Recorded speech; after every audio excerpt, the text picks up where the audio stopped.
Certainly, you are posing the question, what is the main difference between SQL and NoSQL?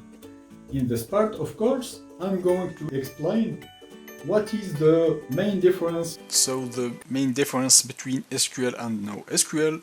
So the NoSQL is best for handling a large amount of data, is unrelated, and also is undetermined or rapid changing data, schema agnostic data or schema dedicated by app where performance and availability are more important than strong consistency.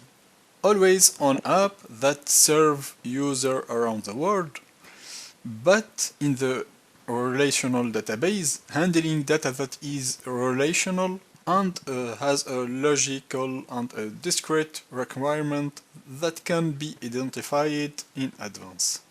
Schema that must be maintained and keep it in a sync between the app and the database. Legacy system built for relational structure, app requiring a complex querying or a multi-row transaction.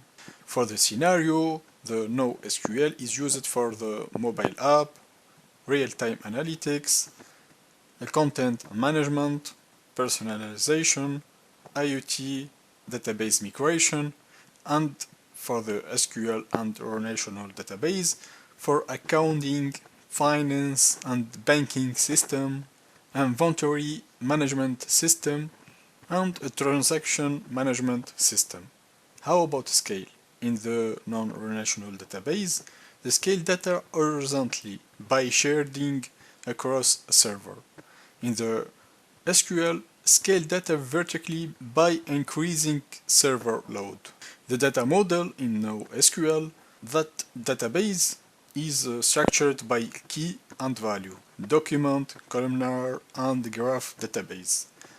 Store data depending on database type, but in the SQL relational database, the type that will be informed in table of row grouped into a relation. Use a structured query language like SQL. Store data as a row in a table, related data stored separately and join it for complex query.